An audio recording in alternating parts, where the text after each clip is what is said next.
DGISPR lieutenant general Ahmad शरीफ चौधरी ने कहा है कि हमें वो सूबाई हुकूमत कबूल नहीं जो दहशतगर्दी के खिलाफ ऑपरेशन की हिमायत ना करे। आप कह रहे हैं कि सूबे में ऐसी क़यादत लाई जा रही है जो रियासत के खिलाफ है, तो ऐसा नहीं हो सकता। पेशावर में न्यूज़ कॉन्फ्रेंस करते हुए कहा, दहशतगर्दों के सहूलतकार किसी भी ओहदे पर हो उनके खिलाफ कार्रवाई की जाएगी। कोई समझता है कि उसकी सियासत रियासत से बड़ी है, तो ऐसा नहीं हो सकता। सहूलतकारों के पास 3 चॉइसेस हैं। खारजियों को रियासत के हवाले किया जाए, दूसरी चॉइस ये है कि रियासत के साथ मिलकर नासूर को अंजाम तक पहुंचाया जाए। अगर ये दोनों काम नहीं करने तो रियासत की तरफ से एक्शन के लिए तैयार रहें। खैबर पख्तूनख्वा में दहशतगर्दी के पीछे सियासी और मुजरिमाना गठजोड़ है। रियासत, अफवाज और इदारे किसी किस्म के गठजोड़ को बर्दाश्त नहीं करेंगे। रियासत, अफवाज पाकिस्तान और इसके कानून नाफिज करने वाले इदारे ही पाकिस्तान की आवाम की सिक्योरिटी के जामिन है। Appeasement of terrorist and their facilitators is never and not a policy. Pakistan की रियासत, उसकी अफवाज और उसके इदारे, they will not be bothered by any sort of political distortions और सियासी शोबदाबाजी। और रियासत पाकिस्तान और उसके अवाम will not and cannot be left to the whims of any single person who is singularly the most responsible person from bringing terrorism back to Pakistan and especially Khyber Pakhtunkhwa। किसी फर्द वाहिद को ये इजाज़त नहीं दी जा सकती कि वो अपनी ज़ात और अपने मफाद के लिए पाकिस्तान और खैबर पख्तूनख्वा के गयूर और बाइज़्ज़त अवाम की जान, माल और इज्जत का सौदा करे। इनकी शहादतों पे, इनकी कुर्बानियों पे किसी को सियासत की इजाज़त नहीं दी जा सकती। हमने अपनी सियासत को अवाम की फलाह बहबूद, अवाम की जानो माल, उसकी इज्जत, उसकी हिफाजत, उस पर मुकद्दम कर दी। हमने उसको दहशतगर्दी पे मुकद्दम कर दिया। दहशतगर्दी पर सियासत करके कौम को उलझाया गया। सोचे समझे मंसूबे के तहत दहशतगर्दों और सहूलतकारों को जगह दी गई। दहशतगर्दी में इजाफे की वजह नेशनल एक्शन प्लान पर अमल ना होना है। DGISPR ने न्यूज़ कॉन्फ्रेंस में कहा कि हर मसले का हल बातचीत में होता तो फिर गज़वात ना होती। दहशतगर्दों का कोई दीन और ईमान नहीं।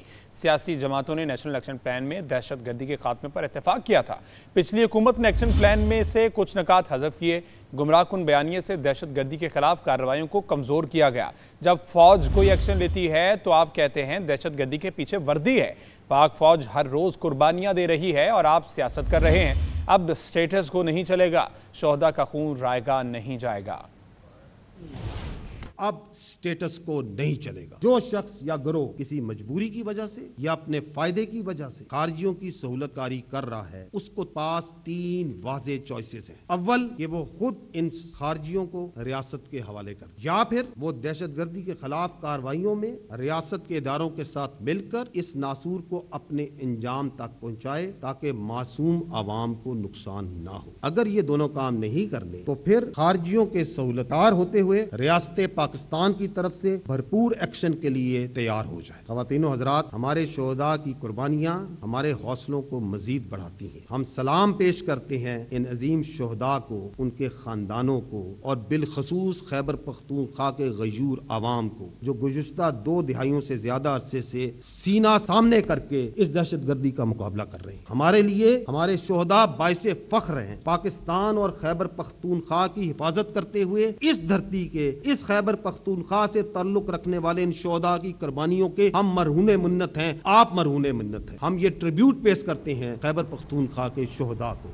DGISPR ने फौज के लीगल सिस्टम पर एतराज़ात का जवाब देते हुए कहा है कि पाकिस्तान की फौज का लीगल प्रोसेस बहुत मुनसिफाना है। फौज में किसी के खिलाफ कानूनी कार्रवाई होती है तो उसको तमाम कानूनी सहूलियात मिलती हैं। इस वक्त एक लेफ्टिनेंट जनरल जो साबिक डायरेक्टर जनरल ISI थे, उनका फील्ड जनरल कोर्ट मार्शल हो रहा है। इसमें ताख़ीर पर प्रोपेगेंडा किया जा रहा है। ताख़ीर की वजह वो कानूनी प्रोसेस है जिसमें मुल्ज़िम को दिफा का पूरा हक दिया जाता है। जो कोर्ट मार्शल हो रहा है उसकी वजह यह है कि रियासत और इदारे के ताल्लुक को अगर ज़ाती ताल्लुक बना देंगे तो आपका एहतसाब किया जाएगा, और ये ताल्लुक बनाने वाले उस वक्त के सियासतदान थे। इसलिए हम कहते हैं कि हमें अपनी सियासत में मत लाएं। DGISPR ने फौज के लीगल सिस्टम पर एतराज़ात का जवाब देते हुए ये कहा कि पाकिस्तान की फौज का लीगल प्रोसेस बहुत मुनसिफाना है। फौज में किसी के खिलाफ कानूनी कार्रवाई होती है तो उसको तमाम कानूनी सहूलियात भी दी जाती हैं। इस वक्त एक लेफ्टिनेंट जनरल जो साबिक डायरेक्टर जनरल ISI थे, उनका फील्ड जनरल कोर्ट मार्शल हो रहा है। इसमें ताख़ीर पर प्रोपेगेंडा किया जा रहा है। ताख़ीर की वजह वो कानूनी प्रोसेस है जिसमें मुल्ज़िम को दिफा का हक दिया जाता है। जो कोर्ट मार्शल किया जा रहा है उसकी वजह यह है कि रियासत और इदारे इदारे के ताल्लुक को अगर ज़ाती ताल्लुक बना दिया जाएगा तो आपका एहतसाब किया जाएगा। और ये ताल्लुक बनाने वाले उस वक्त के सियासतदान थे, इसलिए हम कहते हैं कि अपनी सियासत में हमें मत लाएं। इस्लामाबाद में मुमकिन एहतजाज का मामला, जुड़वा शहरों में मामूलात ज़िंदगी बुरी तरह से मुतासर हैं। रावलपिंडी के दाखिली और खारजी रास्ते बंद, मेट्रो बस सर्विस और रास्तों की बंदिश से दिन भर शहरियों को मुश्किलात का सामना रहा। मजीद सूरत हाल जानेंगे रावलपिंडी से नुमाइंदा GNN फैज़ अहमद से। बताइएगा फैज़।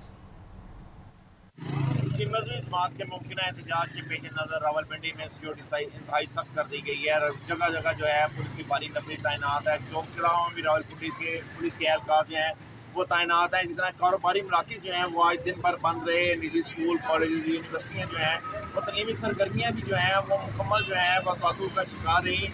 शहरियों को शदीद मुश्किलात का सामना है। मेरे कैमरामैन मेरे अगर रकम में दिखा सकें तो ये कंटेनर लगे हुए हैं, इनके पास सिर्फ एक मोटरसाइकिल गुजरने की मुश्किल जगह है। शहरियों को शदीद मुश्किलात का सामना है। इस टाइम मोबाइल सर्विस बंद है, मेट्रो बंद है।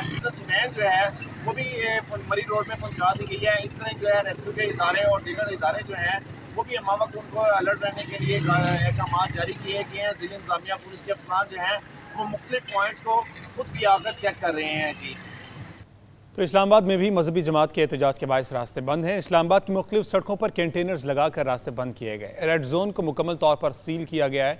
इस हवाले से बता रहे हैं असगर हयात। जी असगर, बताइएगा क्या सूरत हाल देख रहे हैं? जी, मजहबी जमात के एहतजाज के पेश नज़र इस्लामाबाद में सिक्योरिटी जो है वो सख्त की गई है। मुख्तलिफ शाहराएँ जो हैं इनको कंटेनर्स लगाकर जो है वो बंद किया गया है। रेड जोन की तरफ जाने वाले तमाम रास्ते जो है वो सील किए गए हैं। इसके अलावा इस्लामाबाद एक्सप्रेस वे पर जो है वो मुख्तलिफ मकामात पर कंटेनर्स रखे गए हैं। इस्लामाबाद की तरफ आने वाले जो दाखिली रास्ते हैं यहाँ पर भी मुख्तलिफ मकामात पर कंटेनर रख कर इनको जो है वो सील किया गया है। फैज़ाबाद के मुकाम पर कंटेनर्स रखे गए हैं। इस वक्त मैं 0 पॉइंट के मुकाम पर मौजूद हूँ। यहाँ पर एक्सप्रेस वे को कंटेनर्स रखकर दोनों साइडों से जो है वो ब्लॉक किया गया है। शहरियों को खासी मुश्किलात का सामना है, ख़ास तौर पर जो छुट्टी करके दफातर से छुट्टी करके जो घर जाने वाले शहरी हैं उनको मुश्किलात का सामना है। पुलिस की जानिब से मुख्तलिफ मकामात पर डाइवर्जन जो है वो लगाई गई हैं और लेकिन इंटरनेट सर्विस बंद होने की वजह से भी शहरी जो है वो मसाइल का शिकार हैं। और यहाँ पर सूरत हाल ये है कि 0 पॉइंट के मौजूद मुकाम पर जो है वो पुलिस की नफरी भी तैनात है और सख्त किस्म के सिक्योरिटी इक़दाम किए गए हैं। जी लाहौर में अमन व अमान की सूरत हाल में खलल के खदशे के पेश नज़र शहर के बड़े दाखिली और खारजी रास्ते बंद हैं, जबकि सरकारी ट्रांसपोर्ट भी महदूद कर दी गई है, जिससे शहरियों को मुख्तलिफ किस्म के मसाइल का सामना करना पड़ रहा है। किसी भी हंगामी सूरत हाल से निपटने के लिए शहर में दफ़ा 144 का नफाज कर दिया गया है। इसी हवाले से अपडेट करें सरफराज अहमद।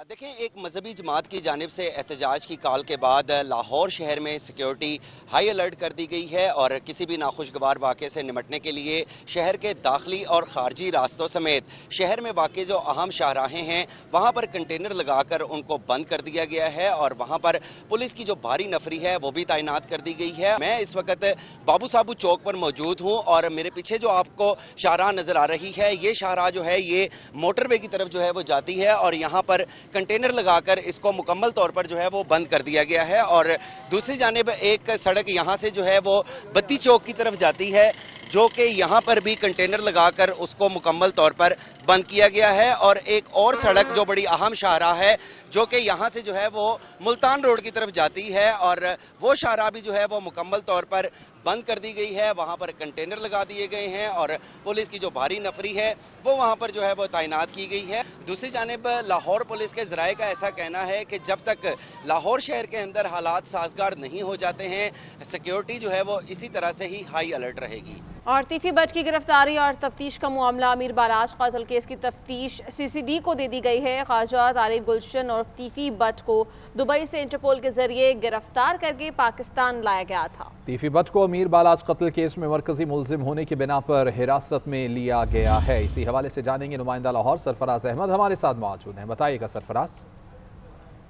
देखें, अमीर बालाज टीपू कत्ल केस में नामजद मुलजिम तीफी बट की गिरफ्तारी और लाहौर मुंतकिली के बाद अब केस की जो तफ्तीश है वो सीसीडी को दे दी गई है। और तीफी बट को पंजाब पुलिस ने इंटरपोल के जरिए चंद रोज पहले दुबई से जो है वो गिरफ्तार किया था। और इससे कबल अमीर बालाज कत्ल केस की जो तफ्तीश है वो इन्वेस्टिगेशन पुलिस की JIT जो है वो कर रही थी। और तीफी बट की गिरफ्तारी के बाद अमीर बालाज केस की तफ्तीश CCD से जो है वो अब करवाने का ये फैसला किया गया है। और तीफी बट को अमीर बालाज कत्ल केस में मरकजी मुलजिम की बिना पर हिरासत में जो है वो लिया गया है। और पुलिस राय का ऐसा कहना है कि जल्द ही तीफी बट को जो है वो अदालत में पेश करके उनसे रिमांड हासिल किया जाएगा और फिर बाकायदा तौर पर CCD जो है वो तफ्तीश का आगाज करेगी। ठीक है, बहुत शुक्रिया सरफराज।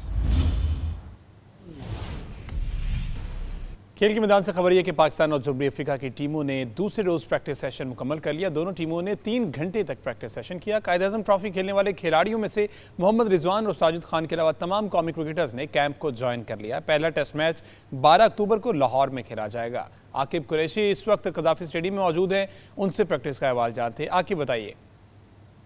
पाकिस्तान और साउथ अफ्रीका के दरमियान 2 टेस्ट मैचों की सीरीज का पहला टेस्ट मैच 12 अक्टूबर से लाहौर के कज़ाफी स्टेडियम में खेला जाना है। और मैं इस वक्त कज़ाफी स्टेडियम के अंदर मौजूद हूँ, जहां पर आपसे कुछ देर पहले दोनों टीमों ने अपने 3 घंटे का प्रैक्टिस सेशन जो है वो मुकम्मल किया। पाकिस्तान और साउथ अफ्रीका की टीमों ने 3 घंटों का प्रैक्टिस सख्त गर्मी में जो है वो लाहौर की उसमें प्रैक्टिस सेशन किया। पाकिस्तान के जो डोमेस्टिक खेल रहे थे लड़के, उसमें मोहम्मद रिजवान और साजिद खान, उन दोनों के अलावा बाकी तमाम लड़कों ने कैंप को ज्वाइन कर लिया है। T20 कप्तान सलमान अली यागर ने भी यहाँ पर प्रैक्टिस की। बाबर आजम के हवाले से बात करें तो बाबर आजम को स्पेशली यहाँ पर हार्ड हिटिंग करते हुए, लंबी बारी खेलते हुए, टारगेटेड बारी उनको दी। यहाँ पर DRS का भी जो है वो सिस्टम होगा इस सीरीज में, क्योंकि ये सीरीज ICC टेस्ट चैंपियनशिप का हिस्सा है। इसलिए ICC की तरफ से भी ये प्रोटोकॉल्स हैं कि यहाँ पर DRS का भी सिस्टम सारा होगा, हॉकाई का भी सिस्टम सारा होगा। और ब्रॉडकास्टिंग टीम यहाँ पर अपनी तमाम तैयारियां मुकम्मल कर रही है। कल जो है तीसरा रोज होगा प्रैक्टिस सेशन का, जिसमें दोनों टीमों के कप्तान प्री मैच प्रेस कॉन्फ्रेंस करेंगे और ट्रॉफी की अनवीलिंग होगी। और तीसरा रोज होगा प्रैक्टिस का, सुबह 9:30 बजे शुरू होगा। उसके बाद 12 अक्टूबर को पाकिस्तान और जनूबी अफ्रीका की टीमें जो हैं वो सुबह 9:30 बजे कज़ाफी स्टेडियम के मैदान में पहले टेस्ट मैच में इन एक्शन होंगे।